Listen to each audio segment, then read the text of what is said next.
The President and I had an extensive, excellent discussion in which we discussed a broad range of issues. These include, of course, our own cooperation in the fields of intelligence and security. And exactly as the President said, it is extensive. Not everything is seen by the public, but it is seen and appreciated by us.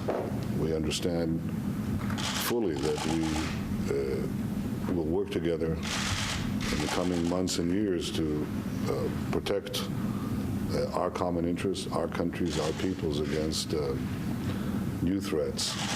And at the same time, we want to explore the possibilities of peace. The greatest new threat on the horizon, and the single most dominant issue for many of us, is the prospect that Iran would acquire nuclear weapons. Iran is brutally terrorizing its people, spreading terrorism far and wide. And I very much appreciate the President's statements that he is determined to prevent Iran from acquiring nuclear weapons. That has been translated by the President into his leadership at the Security Council, which passed sanctions against Iran, by the U.S. bill that the President signed just a few days ago. And I urge other leaders to follow the President's lead and other countries to follow the U.S. lead to adopt much tougher sanctions against Iran, primarily those directed against its energy sector.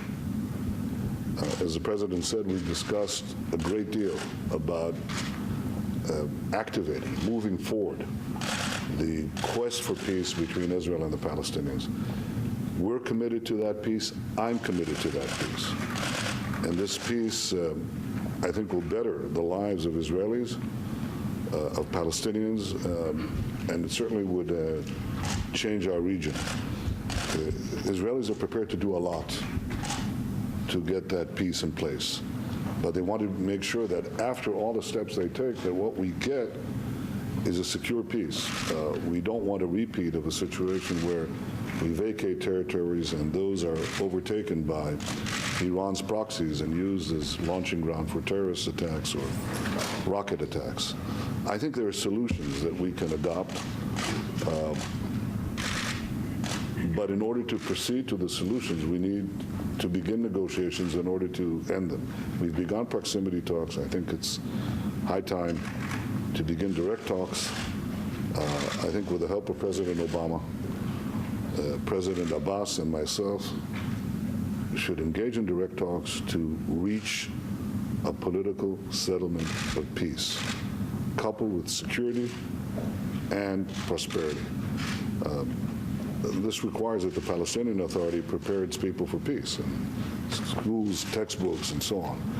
But I think at the end of the day, peace is the best option for all of us, and I think we have a unique opportunity and a unique time to do it.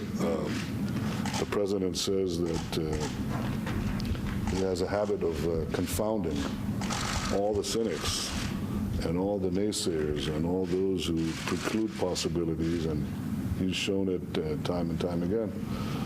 I think I've had my opportunity to confound some cynics myself, and I think if we work together with President Abbas, then we can bring a great message of hope to our peoples, to the region, to the world. One final point, Mr. President, I want to thank you for reaffirming to me in private and now in public, as you did, the longstanding U.S. commitments to Israel on matters of vital strategic importance. I want to thank you, too, for the great hospitality that you and the First Lady have shown Sarah and me and our entire delegation. And I think we have to redress the balance. I've been coming here a lot. It's about time you and the First Lady came to Israel, so anytime. Thank you. Anytime. Thank you very much. Thank you. All right, we've got time for one question each. I'm going to call on Stephen Collison, AFP. Thank you, Mr. President. As part of the steps which need to be taken to move proximity talks onto direct talks, do you think it would be helpful for Israel to extend the partial settlement moratorium, which is set to expire in September? If I could just briefly ask the Prime Minister with regards to the sanctions you mentioned, do you think that these measures will contain or halt Iran's nuclear program where others fail? Well, let me first of all say that I think the Israeli government, working through layers of various governmental entities and jurisdictions, have shown restraint over the last several months that I think has been conducive to the prospects of us getting into direct talks. And my hope is that once direct talks have begun,